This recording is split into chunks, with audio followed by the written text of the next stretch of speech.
tell you what your love has meant. I'm lost for words. Is there a way to show the passion in my heart?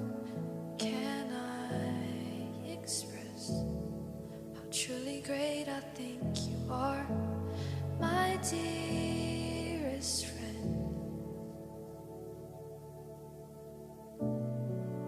Lord, this is my desire, to pour my love on you, like oil upon your feet, like wine for you to drink, like water from my heart. I pour my love on you.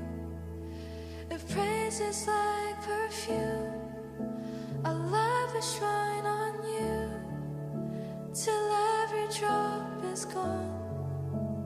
I'll pour my love on you.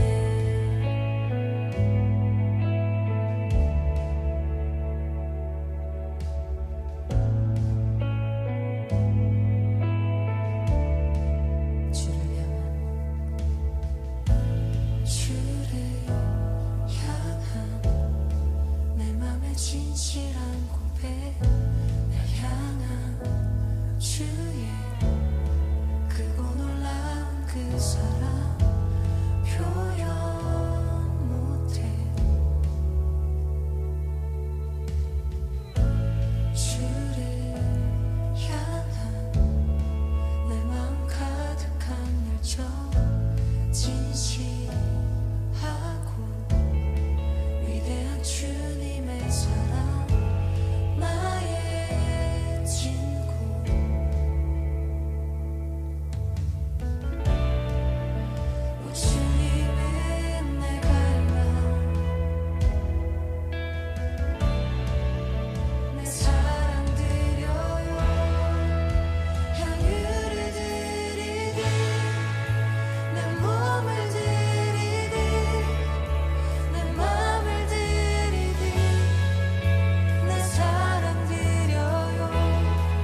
전부 드리리 모두 아낌없이 내 사랑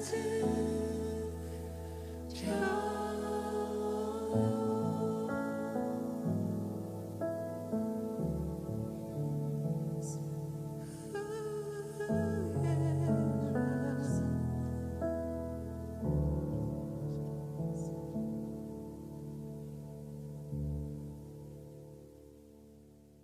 고린도후서 11장 2절 3절 한번 읽습니다. 내가 하나님의 열심으로 너희를 위하여 열심을 내노니 내가 너희를 정결한 처녀로 한 남편인 그리스도께 드리려고 중매함이로다. 그러나 나는 뱀이 그 간계로 하와를 미혹한 것 같이 너희 마음이 그리스도를 향하는 진실함과 깨끗함에서 떠나 부패할까 두려워하노라. 다시 읽습니다. 고린도서 11장 2절 3절 말씀. 내가 하나님의 열심으로 너희를 위하여 열심을 내노니 내가 너희를 정결한 처녀로 한 남편인 그리스도께 드리려고 중매함이로다. 그러나 나는 뱀이 그 간계로 하와를 미혹한 것 같이 너희 마음이 그리스도를 향하는 진실함과 깨끗함에서 떠나 부패할까 두려워하니라. 아멘. 결혼하는 목적이 뭐죠? 결혼하는 목적이 뭔 것 같아요? 결혼을 왜 하는가 하면 결혼을 왜 하는가 그 목적, 이유, 결혼의 이유. 정욕적으로 이렇게 만나가지고 그냥 얼렁뚱땅 하다 보니까 이렇게 결혼 생활이 벌써 몇 년 훅 지나가고 뭐 그렇게 뭐 계획을 갖고 그러니까 알고 결혼하는 게 좋을 것 같아요. 사람들이 모르는 사람들이 좀 알고 결혼하면 좋겠어요.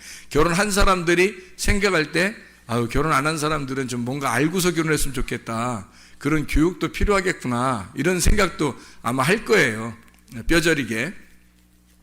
그런데 결혼하는 건 뭐 모르고 다 결혼해요. 알 때 되면 벌써 죽을 때 된 거란 말이에요. 철 들으면 뭐 죽는다 뭐 이런 얘기도 있잖아요. 그러니까 철 안 들게 자꾸 노력을 해줘야 된다는 거죠. 오래 살게 하려면. 어쨌든 결혼한다는 어떤 이유, 목적이 있어야 되는 거예요. 그 목적이 뭐냐면 결혼한다고 하는 게 뭘 것 같아요? 결혼한다는 게 왜 이유가 자손 번식이죠. 자손 번식. 자손 번식이라는 게 뭐예요? 자손 번식이라는 게 자손을 낳는 거예요. 자손을 낳아서 자기도 족보에 기록이 돼서 이름을 남기는 게 그 자손을 번식해야지만이 그게 가능한 거거든요. 그래서 자손 번식이 이유가 돼요. 결혼의 이유. 성경에서 말하는 결혼의 이유. 성경에서 말하는 결혼의 이유예요. 자손을 번식하는 거. 그거보다 더 중요한 게 있을까? 혹시? 그거보다 더 중요한 게 있을까? 자손을 번식하는 것보다 더 중요하다, 뭐 덜 중요하다 그런 건 아닌데, 결혼하는 이유를 성경적으로 다른 의미로 잡는다면, 저는 이렇게 이야기를 하고 싶어요. 결혼이라고 하는 건 동행이다. 이렇게 동행한다. 그래서 동행하는 것이 결혼의 이유, 목적이다 하는 거예요. 사람들이 아기를 낳을 수도 있고 아기를 못 낳을 수도 있잖아요. 그런데 아기를 낳는 사람이나 못 낳는 사람이나 아기를 낳으면 자손이 번식돼서 뭐 열매를 맺었다는 것으로 뭐 이유가 되겠지만 아기를 못 낳는 사람들도 있잖아요. 그렇다고 해서 이 사람들을 뭐 하나님의 버린 카드라 이렇게 말하기는 어렵잖아요. 아기를 못 낳았어도 그 사람들에게 결혼할 수 있는 이유가 있어야 되죠. 그러면 그 이유, 남편과 아내가 함께 둘이 동행하는 겁니다. 동행하는 거. 그러니까 예수 그리스도를 우리가 신랑 되신 예수님을 우리가 신부가 만나요. 만나면 성경에서는 뭐 해야 된다고 그래요? 동행한다 그래요. 동행한다. 그러니까 예수님과 함께 계속 같이 동행한다. 이거를 결혼 생활이라 그렇게 말하는 겁니다. 그래서 에녹이라고 하는 사람 아시죠? 에녹이라는 사람은 하나님과 어떻게 했어요? 동행하셨다. 그래서 동행했다. 그래서 하나님이 이 땅에 있지 못하게 하나님이 데리고 가신 거죠. 동행하다 보니까 주님과 동행하니까 이 땅에서 동행하니까 하늘나라로 데려가더라는 거예요. 그러니까 이 땅에서 동행한다는 것은 에녹이라는 사람이 하나님과 동행했다고 하는 건 누구하고 동행했다는 말이에요? 뭐하고 동행했다는 거예요? 말씀하고 동행했다는 거죠. 말씀하고 동행했다는 말은 다른 말로 뭐와 동행했다, 뭐와 함께 있다. 말씀은 뭐다? 말씀은 영이잖아요. 그러니까 에녹은 사람인데 영하고 함께 있으니까 그 영이 데리고 간단 말이에요. 그러니까 영의 사람이 됐다는 얘기죠. 그러니까 에녹은 원래 사람인데 영이라는 말씀과 동행하니까 그 말씀이라는 영이 에녹을 데리고 간 거죠. 그죠? 그러니까 말씀이라는 영이 데리고 가니까 이 땅에서도 말씀이라는 영이 함께 동행하잖아요.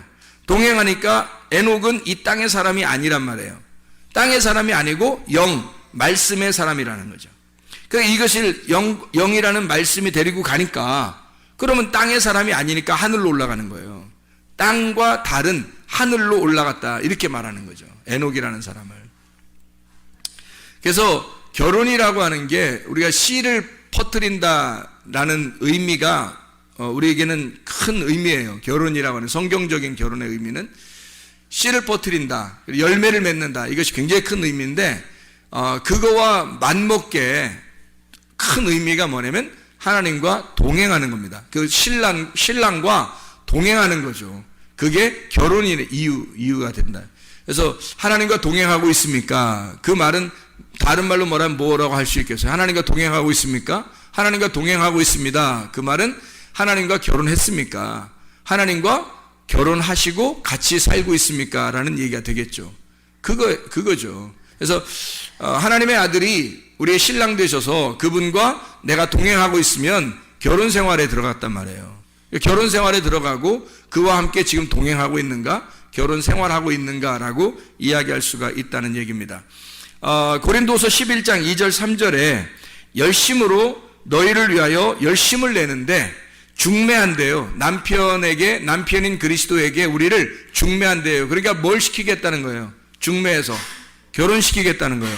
결혼시켜서 그 결혼시켜가지고 함께 살게 하려고 하는데 3절에 보니까 뱀이 나는 너희들을 예수 신랑에게 결혼시켜서 함께 살게 하려고 동행하게 하려고 했는데 이 뱀이 하와를 꼬셔가지고 이렇게 진실함과 깨끗함에서 떠나가지고 부패하게 만들었으니까 너희들도 그렇게 뱀이 와서 꼬여가지고 너희들을 부패할까 두렵다 하는 거죠. 그러면 여기서 예수님하고 신랑인 예수님하고 결혼을 시켜가지고 이렇게 살게 하는 것은 뭐를 의미하는 거고 하와라는 사람을 여기 뱀이 와서 하와를 꼬셔가지고 부패하게 만드는 것은 뭐를 의미하는 걸까요? 예수님하고 이렇게 결혼하는 것은 뭐를 의미하는 거겠어요? 뱀이 와서 하와를 꼬여가지고 깨끗함과 진실함에서 떠나서 부패하게 한 거니까 우리 아까 낮에 성경 공부할 때 같이 이야기 나눈 게 있어요. 부패하게 하고 타락하게 됐다. 이스라엘 백성이 부패하고 타락했다. 그 뭐를 의미한다 그랬어요?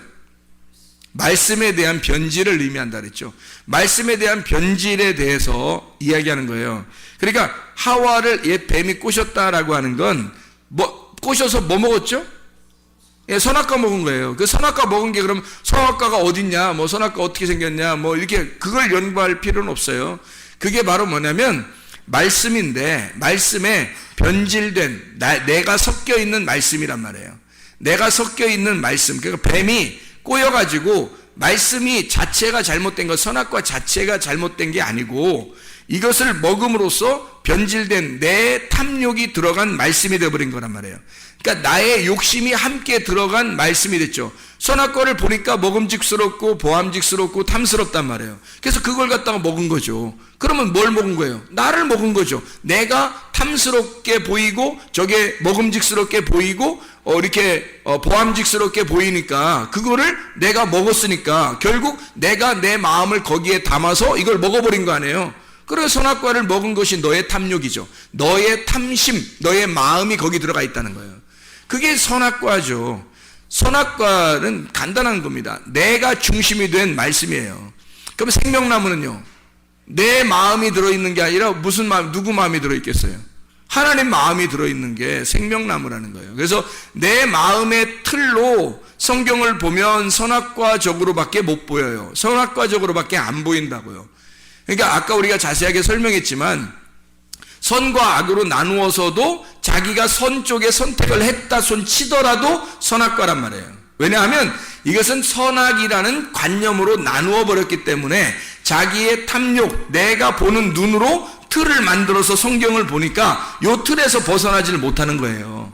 그러면 그걸 선악과 먹는다라고 이렇게 얘기하는 거예요. 선악과가 어떻게 생긴 게 아니라 말씀을 의미하는 거거든요. 근데 똑같은 이 말씀을 하나님의 틀을 가지고 말씀을 보게 되면 내 틀을 벗어났기 때문에 하나님의 마음으로 성경을 보는 거예요. 그럼 이걸 생명나무라고 그러는 거란 말이에요. 그래서 그 생명나무의 틀을 가지고 성경을 보면 이 선악과를 덮어버린 이 말씀을 가지고 하나님 마음을 깨닫게 돼. 그래서 이 생명나무 열매를 따먹잖아요. 그러면 그 하나님의 마음 안에서 이 틀이 가지고 있는 성경을 먹어버린 거죠. 깨달은 겁니다. 이해가 된 거예요. 마음으로 이해가 된 거예요. 근데 하나님의 마음을 알게 된 거죠. 그걸 먹어버린 거예요. 그러니까 생명나무를 먹으니까 그 틀, 하나님이 가지고 있는 틀도 벗어나는 거죠. 그러면 이제 진짜 하나님의 아들이 되는 거란 말이에요. 그게 성경에서 우리에게 말하는 기본적인 틀이에요. 기본적인 틀. 그러니까 하와의 뱀을 등장시켜서 하와를 얘기해가지고 너희가 부패한다는 말은 결국 뭘 얘기하는 거다? 말씀의 변질을 의미하는 거다. 말씀의 변질은 다른 게 아니라 이 성경책이 변질됐다는 게 아니라 네 마음이 탐욕으로 가지고 있는 마음의 눈으로 이 성경을 보기 시작했다. 그러면 이걸 타락이라 그런다. 이게 부패했다. 그래서 뱀이 그걸 꼬시는 거다. 이런 얘기예요. 그래서 너는 진실함과 깨끗함으로 말씀을 봐야 되는데 요거를 바꾸어 보게 한다는 거예요. 바꾸어서 보게 한다. 이렇게 나눠서 선악과로 먹게 한다는 거죠. 말씀을. 이 바울은 이 사람들을 어떻게 하고 싶다? 신랑이신 예수님하고 결혼을 시키고 싶어요. 그럼 신랑이신 예수님이 뭐예요? 신랑이신 예수님이 여기 지금 나와 있잖아요. 그죠? 고린도서 11장 2절 3절에 신랑 되신 예수님이 뭐라고 나와 있어요? 이게 남편이죠. 그러니까 남편 대신 신랑 대신 예수님이니까 지금 신랑이 남편이지 그럼 신랑이 신부겠어요? 신랑 대신 예수님이 뭐라고 나와 있어요? 여기에 신랑 대신 예수님이 남편으로 나와 있는데 그 남편이신 신랑 대신 예수님이 뭐라고 나와 있어요? 진실함과 깨끗함으로 나와 있잖아요. 그러니까 진실함과 깨끗함이 신랑이라고요. 그러니까 여기서 자 보세요. 진실함과 깨끗함에서 네가 떠나니까 부패하잖아요. 타락하잖아요. 누가 왔어요? 옛뱀, 하와를 꼬시는 옛뱀이 왕고에 온 거죠. 그죠? 그러니까 말씀을 놓고 가운데 말씀을 놓고 진실함과 깨끗함의 말씀이라는 게 있단 말이에요. 진실함과 깨끗함의 말씀이 있는데 옛 뱀이 와가지고 이 세상에 요거를 진실함과 깨끗함에서 떠나게 만드는 거예요. 그러면 내 마음이 담겨서 내 틀을 가지고 요걸 빼내서 이거 성경을 보기 시작하는 거예요. 그러면은 부패하게 되는 거란 말이죠. 근데 너는 어떻게 봐야 돼? 신랑 되신 예수님이라는 진실함과 깨끗함으로 성경을 봐야 된다는 거죠. 그죠? 신랑 되신 예수님하고 진실함과 깨끗함으로 성경을 본다는 말은 다른 말로 말하면 뭐가 될까요? 신랑 되신 예수님하고 동행한다는 얘기가 되는 거예요. 다른 말로 동행은 뭐라고 할까요? 결혼이라고. 신랑 되신 예수님하고 결혼했다. 그 말은 뭐라고요? 진실함과 깨끗함으로 결혼했다는 거예요. 진실함과 깨끗함이 뭔데? 말씀. 그래서 말씀이신 신랑 되신 예수님, 그분이 진실함과 깨끗함이고 거기에서 너가 포함되면 부패해버린다는 거죠. 네가 포함되면 네 마음이 거기에 들어가 버리면 자 성경 말씀 자체는 잘못된 게 아니에요. 근데 내 마음으로 성경을 보면 이건 타락해버린다는 거죠. 내 마음으로 성경을 보면 그러니까 내 틀을 가지고 벗어나지 못하고 성경을 보는 것 자체가 하나님을 모르는 거잖아요. 하나님을 모르는 게 뭐냐면 죄예요. 죄라는 건 관역에서 멀어졌다는 얘기예요. 관역에서. 그러니까 하나님의 원래 의미에서 벗어났다는 얘기입니다.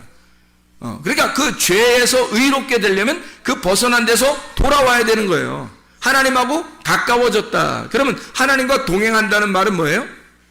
아까 뭐라 했어요? 하나님과 동행한단 말은 결혼이라 그랬잖아요. 그러면 관역으로 딱 들어왔다 그러면 하나님과 동행하는 거고, 동행한다는 말은 같이 있다는 얘기잖아요. 같이 함께 있다는 얘기잖아요. 그러니까 여기서 이 관역에서 벗어나면 죄고, 여기서 관역으로 다시 돌아오게 되면 동행하는 거죠.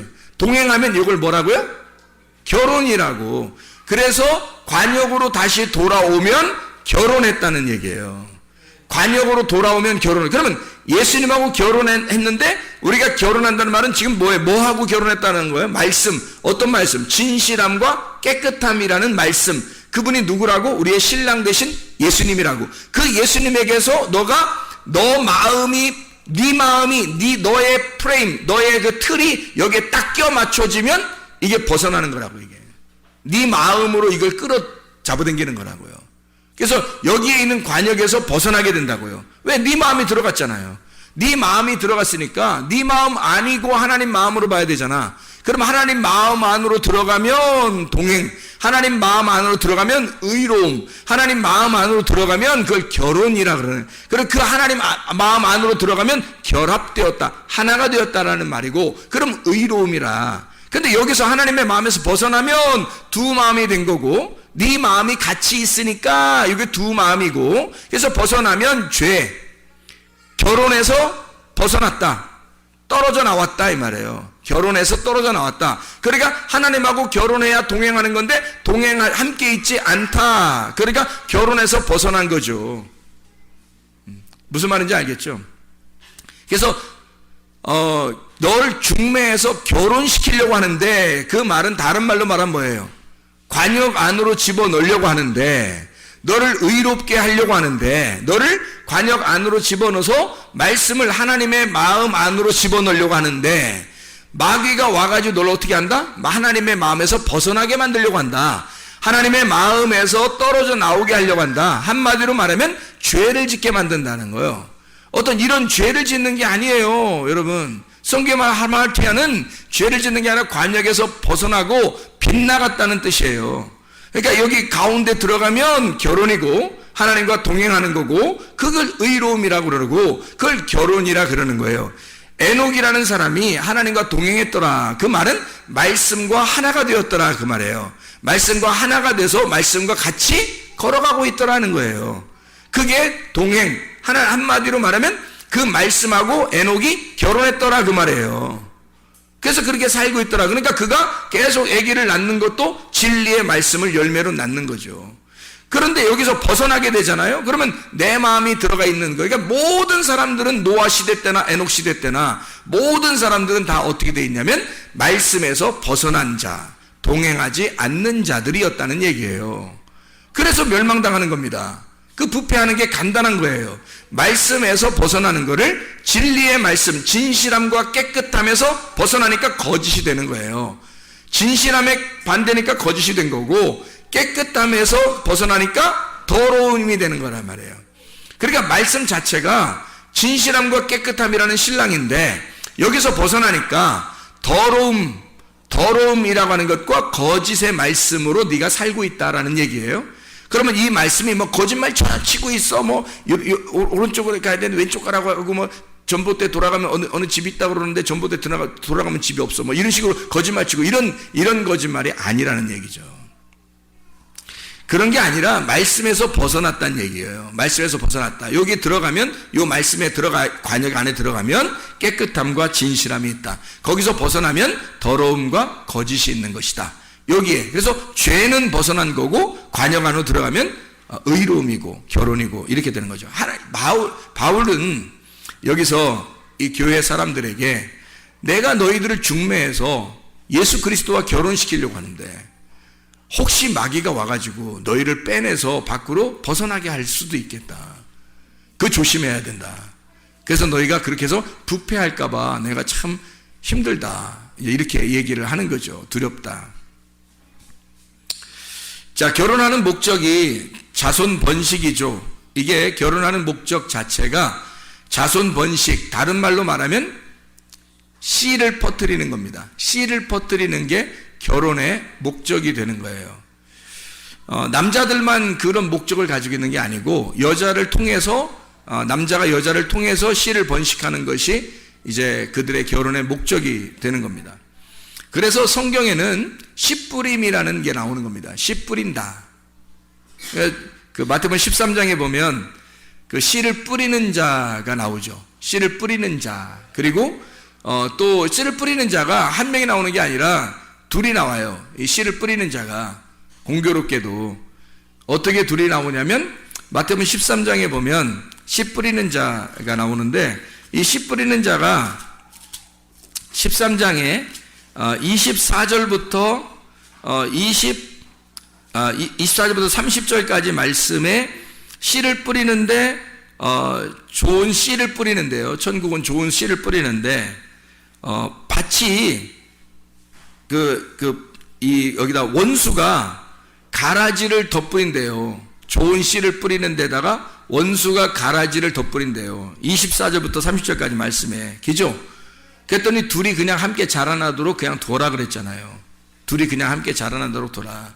그러니까 완전히 이거는 이제 어떻게 보면 교회 안에서 자기 마음에 들고 착하고 괜찮은 사람은 그냥 두고 아닌 사람은 좀 뽑아냈으면 좋겠다 이렇게 생각하는 사람들의 생각에 예수님이 아니다. 그런 사람들도 그냥 이렇게 둬라. 이런 말씀처럼 여겨지잖아요. 예수님이 사랑이 많으셔서 그런 것처럼 여겨지잖아요.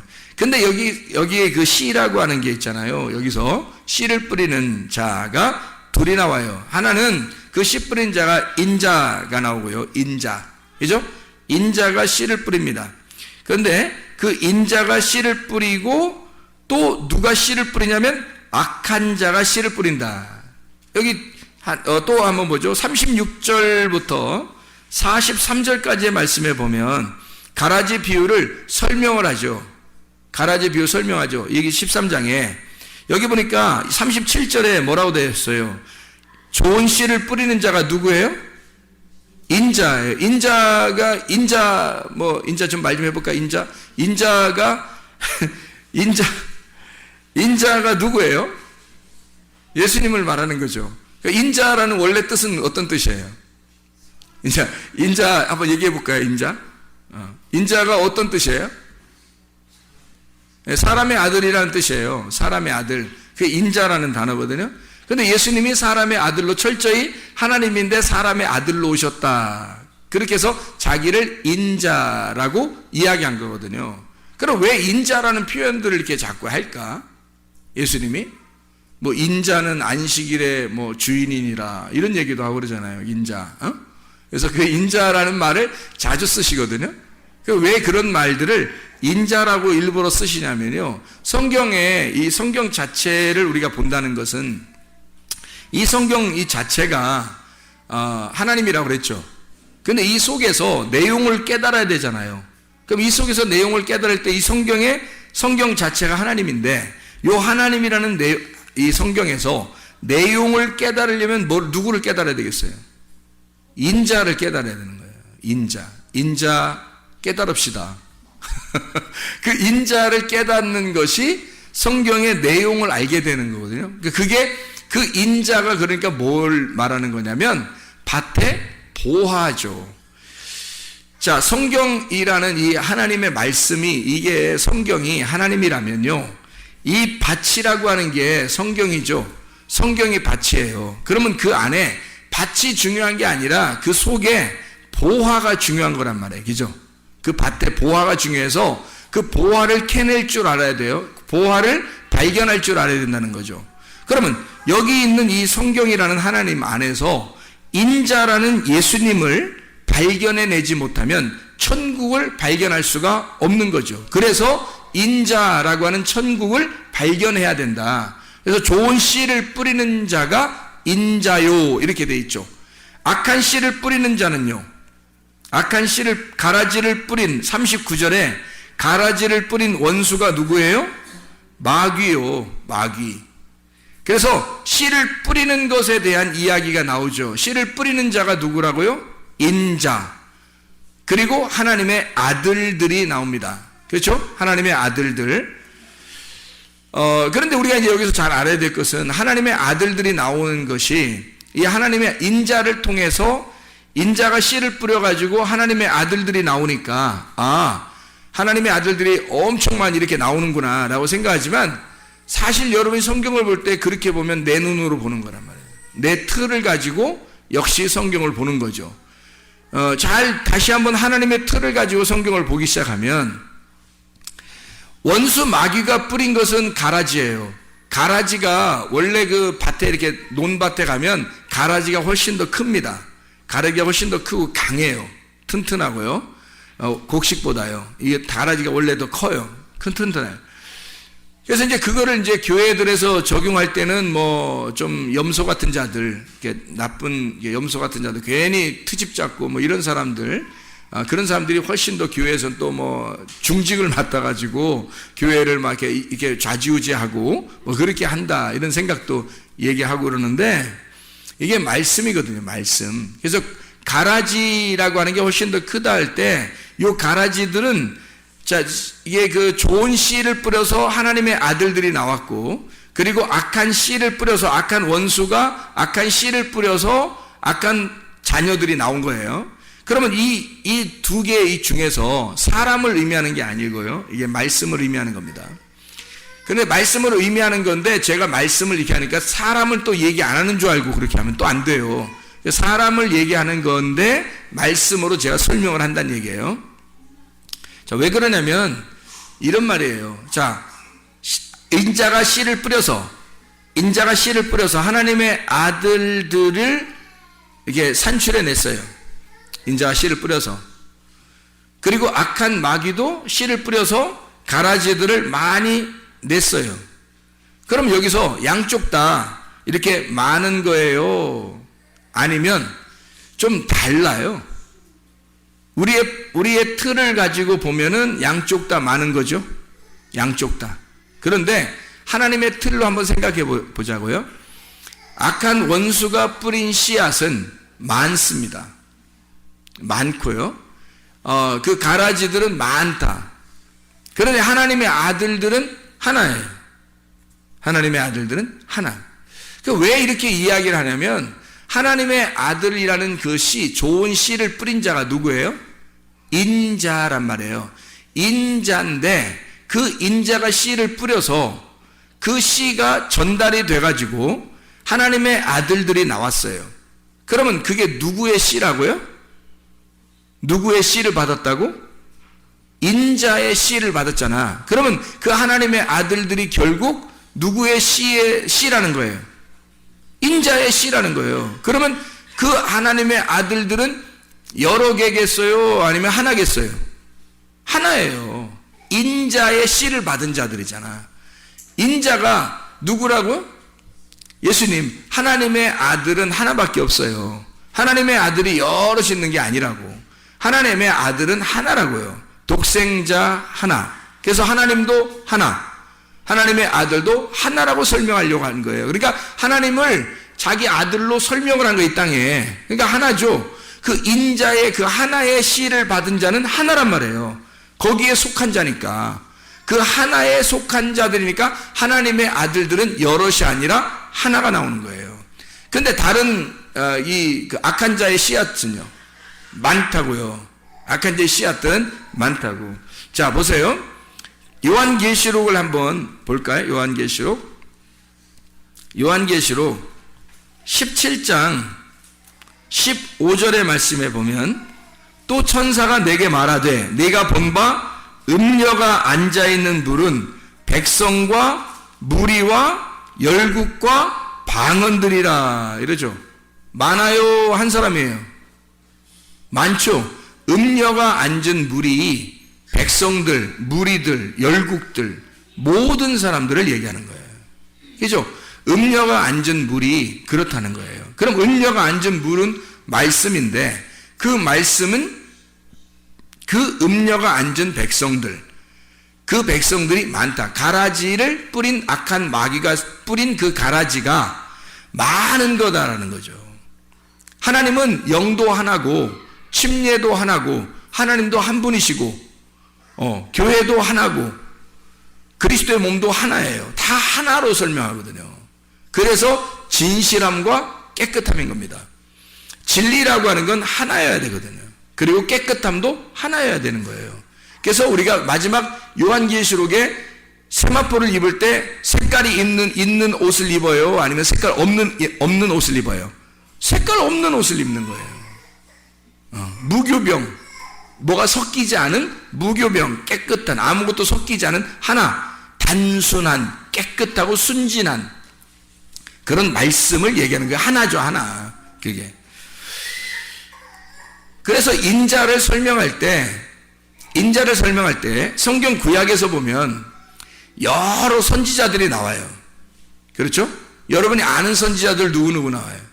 선지자들 중에서는 여러분이 아는 선지자, 성경의 구약에 선지자를 보면 많이 선지자가 나와요. 근데 제가 선지자라고 여러분에게 설명할 때 어떤 선지자라고 제가 말할 수 있냐면 제가 말하면 아담의 아들 중에서 가인이 아벨을 죽이고 누가 아담에게서 태어났죠?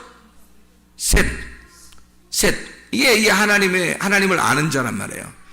여호와 이름을 부르는 자, 이 셋이라는 사람이 하나님을 아는 자예요. 그리고 이 셋의 자손 중에서 하나님하고 동행하다가 올라간 사람이 있어요. 누구예요? 에녹이라는 사람이 있죠. 그죠? 그 당대에 그러면 여러 명이 올라갔어요? 에녹 혼자 올라갔어요? 에녹 혼자 올라갔잖아요. 그러면 그것도 아쉬운 게 에녹이 낳은 자식들도 있고, 그죠?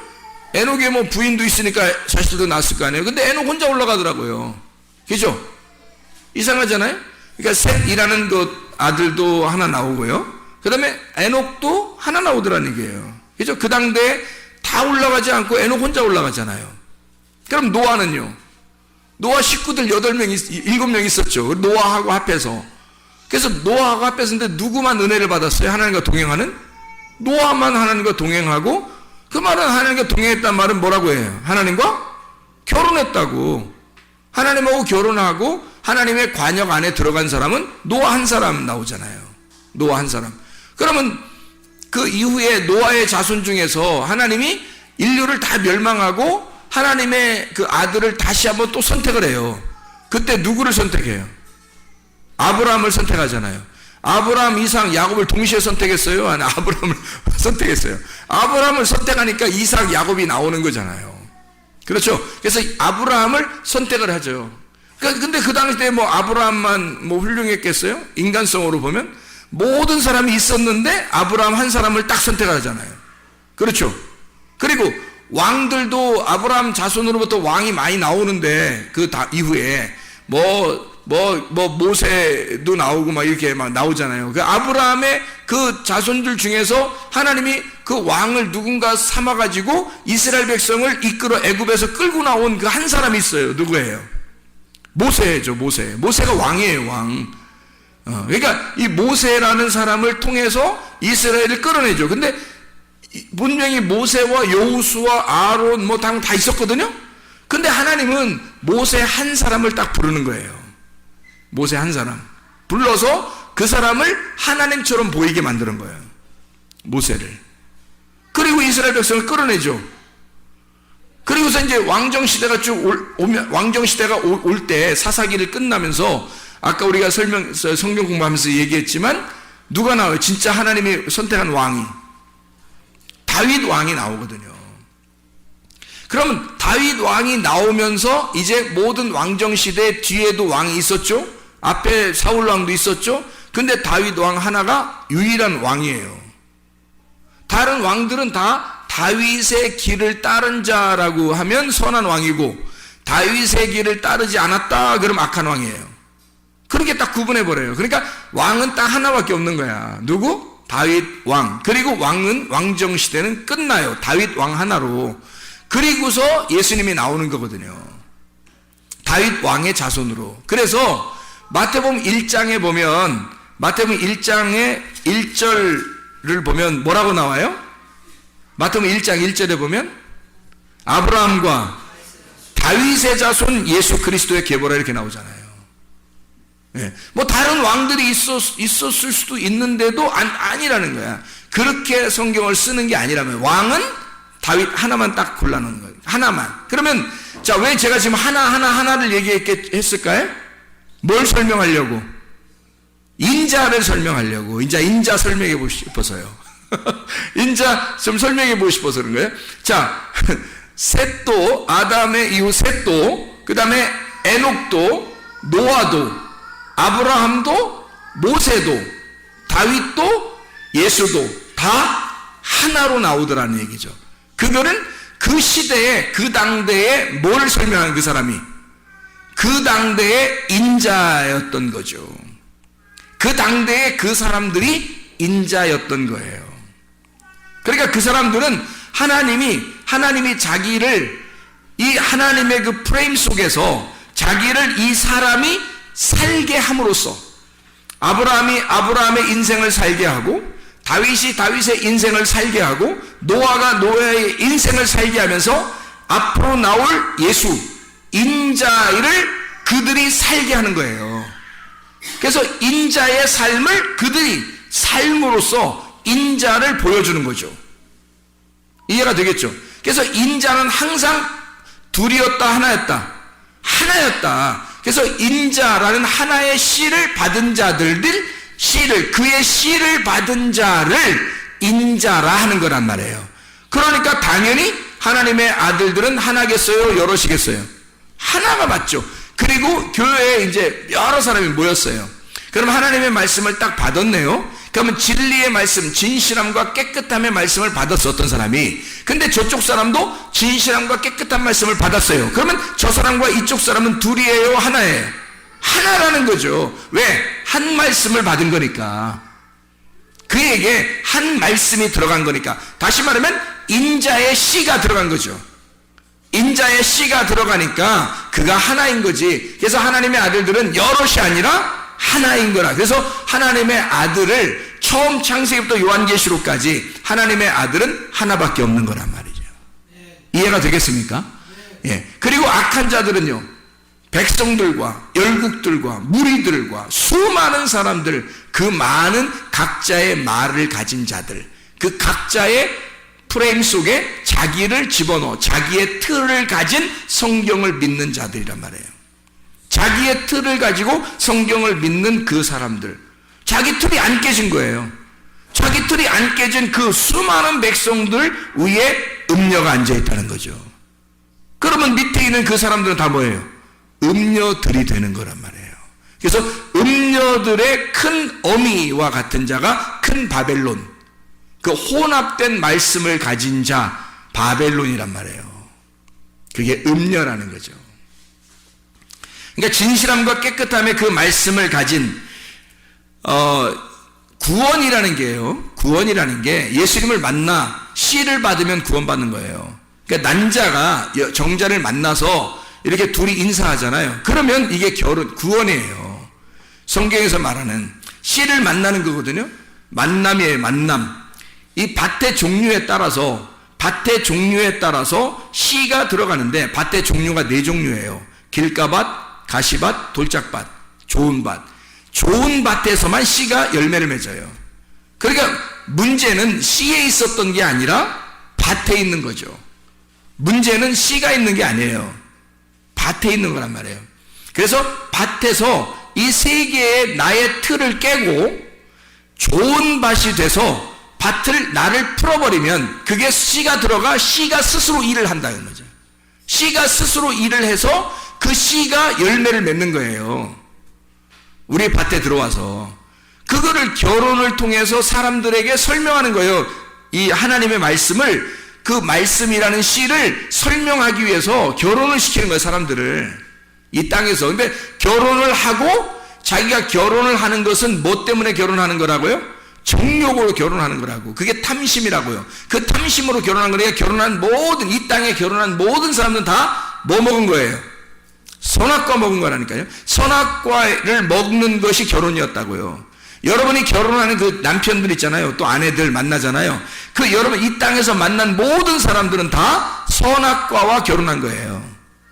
그러니 그 선악과가 자기를 심판할 수밖에 없는 거고, 그 심판하는 선악과가 그 정욕, 탐욕, 보암직, 먹음직, 탐스럽게 하는 선악과였구나. 나의 정욕, 탐심이라는 우상숭배, 이게 내가 다른 걸 만났었구나 라는 것을 하나님으로부터 우리 나왔는데, 원래 하나님이 우리를 만드셨는데 우리가 결혼을 이 땅에 있는 사람과 결혼함으로써 이게 그와 하나가 되는 정욕으로 하나가 되는 거란 말이에요. 그래서 여러분 다 알고 결혼한 사람이 없잖아요, 이 땅에. 모르고 결혼하는 거라고요.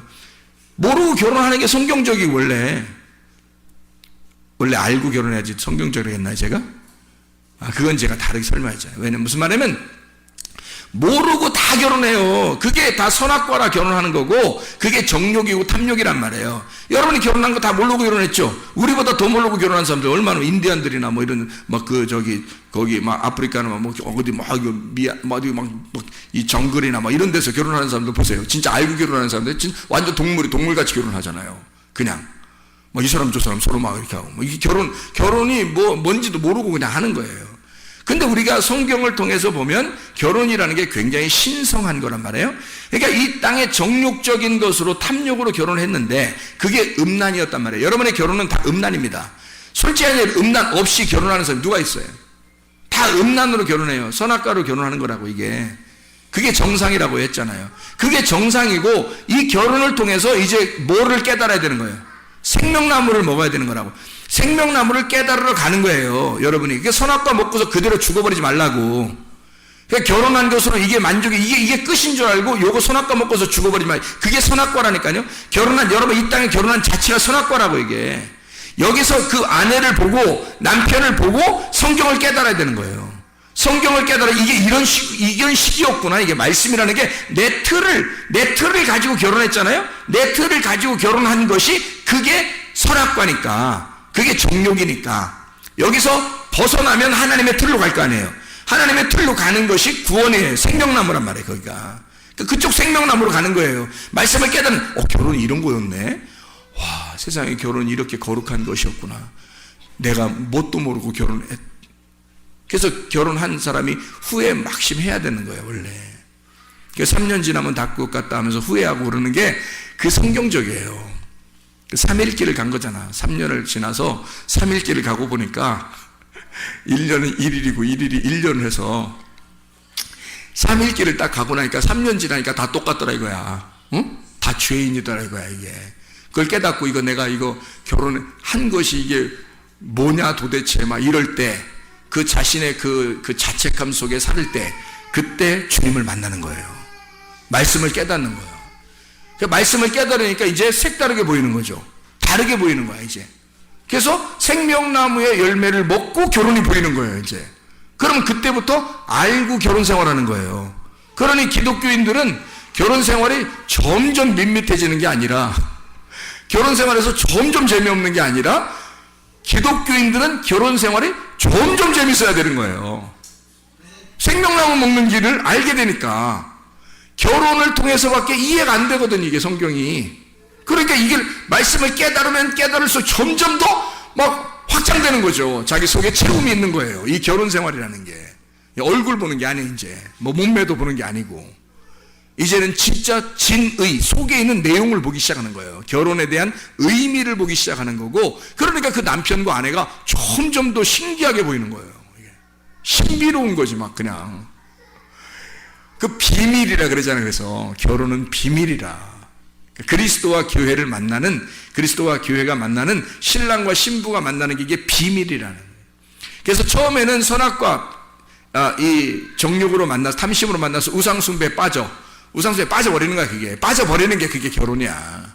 이 땅에서 결혼하고 그 다음에 주님을 만나서 진짜 진리를 깨달아요. 그래서 생명나무의 열매를 먹고 영생하는 겁니다. 그게 구원이에요. 그래서 밭의 종류에 따라 씨가 상황이 달라져요. 4종류의 밭이 있죠. 그래서 이 밭이 있는데 이것이 좋은 밭이 될 때까지 이 3개의 밭을 제거하는 거거든요. 우리의 속에서 이 3개의 밭을 제거하고 좋은 밭으로 나가는 거예요. 그래서 이 좋은 밭이 옥토라고 하죠. 좋은 밭. 이 옥토에 가면 하나의 씨앗을 심어요. 하나의 씨가 심어져요.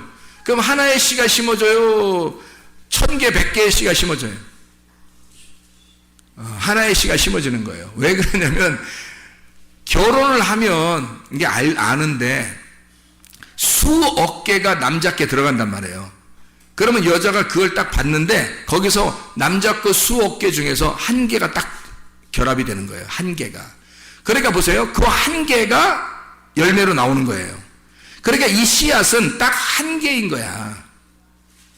수많은 씨앗 다 필요 없어요. 그 수많은 씨앗은 다 죽는 거예요. 그 장애물에 걸려서 다 죽습니다.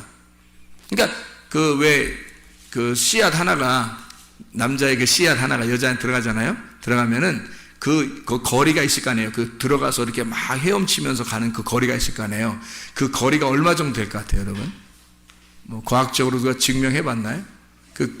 가는 그 거리가, 저기 총각은 듣기 싫어서 나가네, 저기 보니까. 이 거리가 어느 정도 되냐면요, 한 20cm 안팎이에요. 그래서 20cm 정도도 안 돼요. 이게 그 헤엄쳐서 가는 이 거리가요, 20cm도 안 돼요.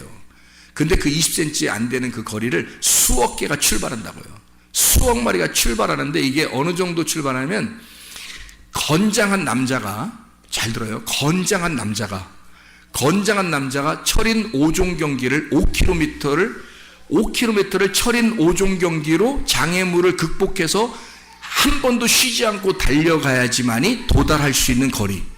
이게 그 씨앗 하나가요, 하나가 딱 이렇게 착상이 되기 위해서 수많은 이 수억 개의 그 씨들과 경쟁을 합니다. 부딪히고 경쟁하고, 여기 그 장애물도 있고 해서 그걸 쭉 충돌에 나가서 이것이 끝까지 그 철인 5종 경기, 건장한 남자가 약 한 5km를 한 번도 쉬지 않고 장애물을 뛰면서 수영하면서 막 가는, 자전거 타고 수영하고 막 뛰고 장애물 건너고 해서 5km를 한 번도 쉬지 않고 달려가는 그 노력과 똑같대요. 그 씨앗 하나가 거기 착상될 때까지가. 그렇게 모든 수억 개의 그 씨앗에서 그 하나가 들어가서 꼴이 나는 거예요. 그는 그 건장한 남자의 5km를 쉬지 않고 달려간 그 수고를 해서 거기서 꼴이 난 거거든요. 그래서 애가 나오는 거예요. 이 씨앗이 나오는 거예요. 여러분들은 대단한 사람들이에요. 대단한 사람들, 여기 지금 앉아있는 게. 그래서 그 씨는 하나예요. 하나의 씨가 들어가 그 하나의 씨앗이라는 열매를 나오는 거예요. 그게 성경적인 이야기들이거든요. 하나님이 그렇게 다 우리 몸속에 숨겨놓은 거예요, 이 말씀을. 그래서 이 갈라디아서를 한번 봐봐요. 갈라디아서 4장을 한번 봅시다. 갈라디아 4장.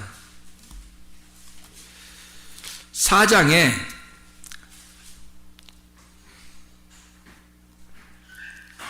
갈라디아서 4장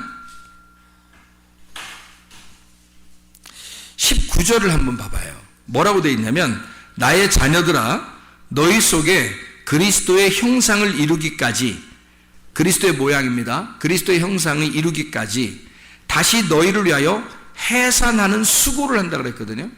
그 해산하는 수고, 그 해산하는 수고는 어마어마한 그 어려움, 그 고통을 통해서 아이가 출산되는 걸 설명하려고 하는 거예요. 그 하나의 아이가, 그 한 아들이 출산되는 것을 설명하는 거거든요.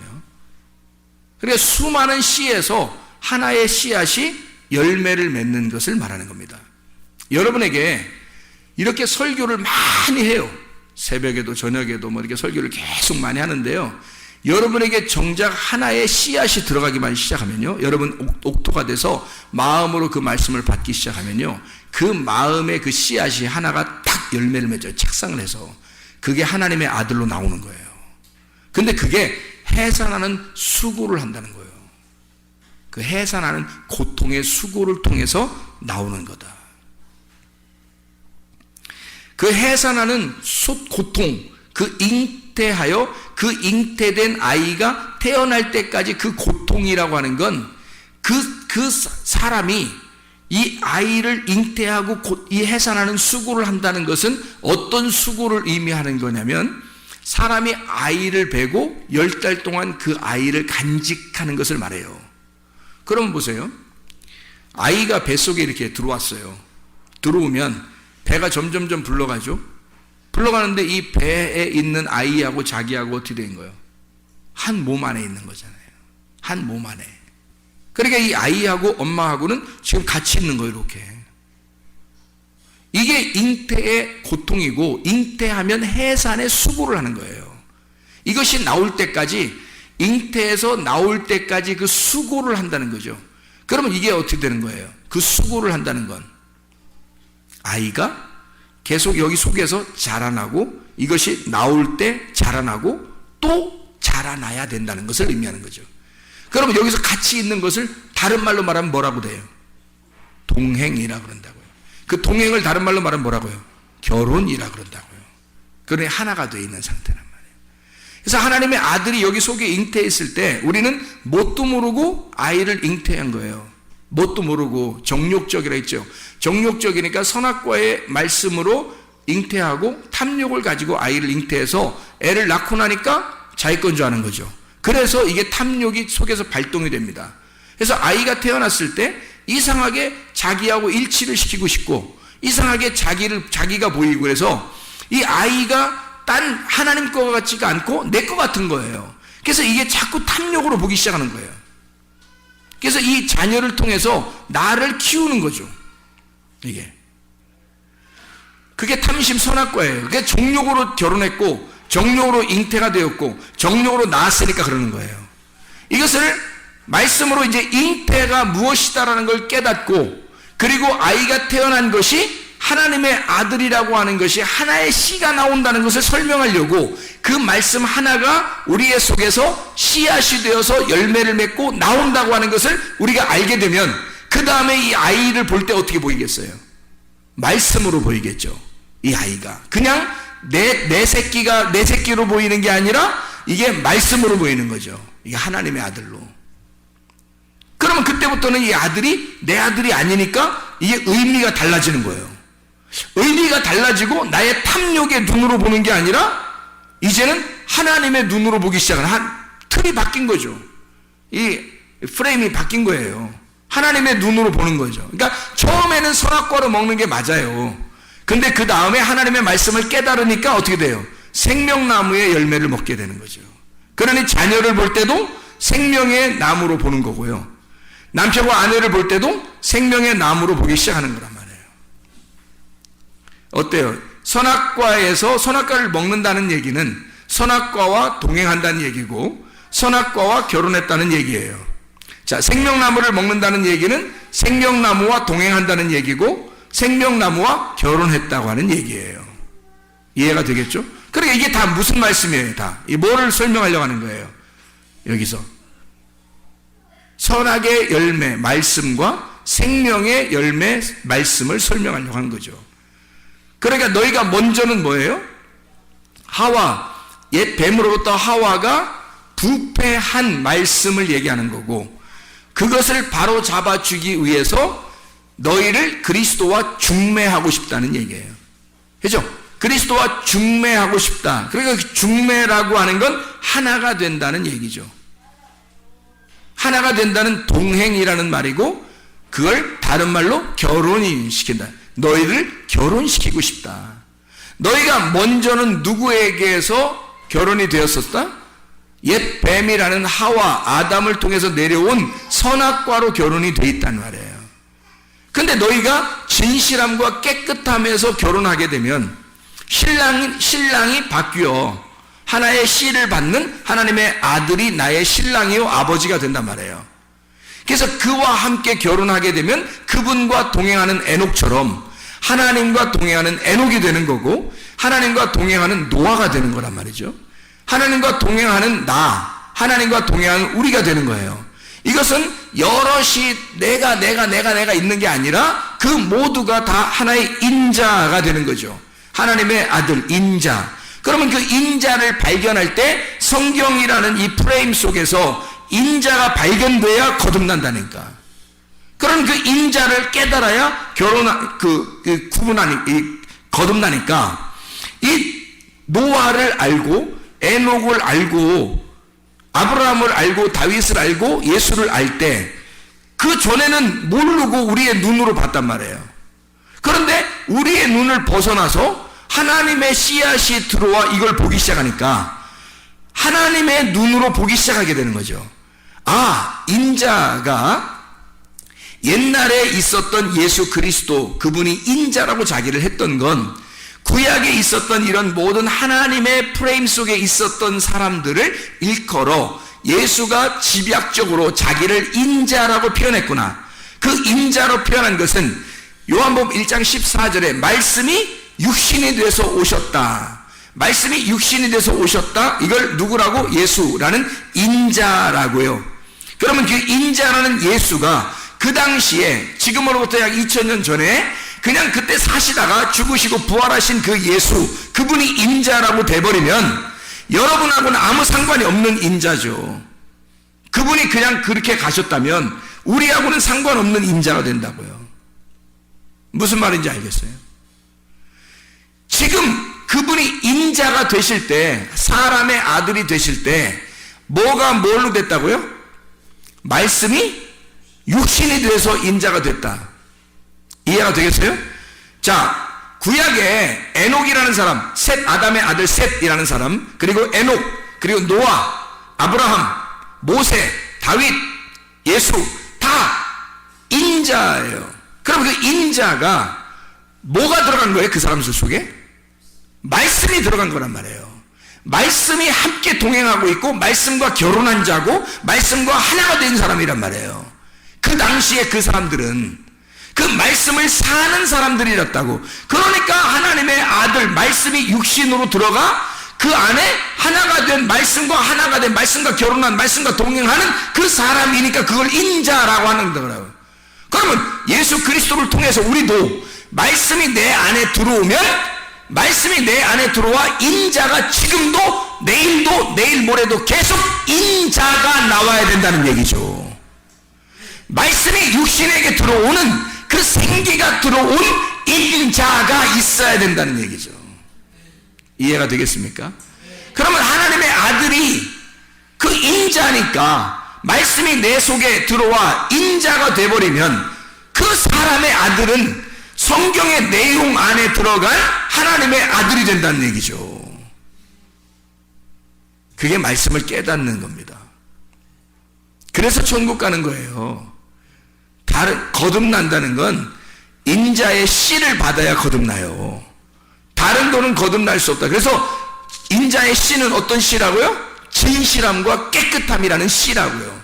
그게 성령의 말씀이고 진리의 말씀이라고 하는 거예요. 그거와 반대되는 건 더럽고 거짓인 말씀이라는 얘기예요. 그래서 거짓말하는 자들을 거짓 선자라 그러는 거고 더러운 것을 입은 자를 음녀라 그러는 거고요. 그들은 많은 씨를 가지고 있고 많은 열매를 가지고 있어요. 많은 백성들 위에 음녀가 앉아 있고요. 그런데 예수 그리스도는 하나의 씨를 가지고 있다고요. 하나님의 씨를 가져서 그 하나님의 씨, 하나의 씨라는 진리를 우리의 속에 심어놓기를 원한다고요.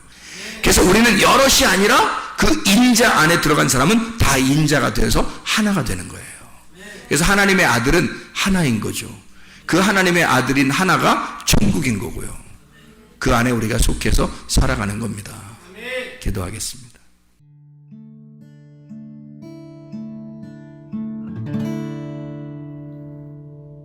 내 속에 내가 너무도 많아서 당신을 쉴 곳 없네. 내 속에 헛된 바램들로 당신을 변할 곳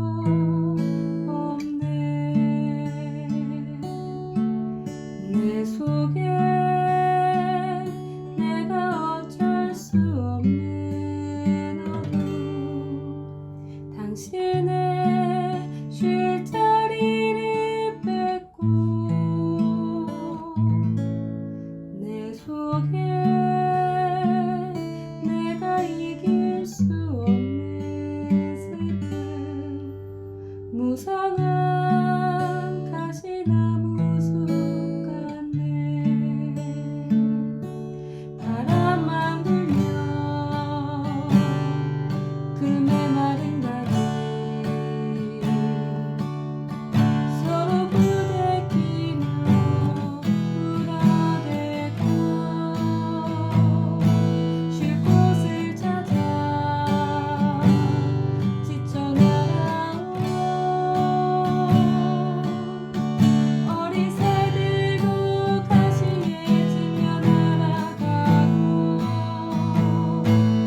속에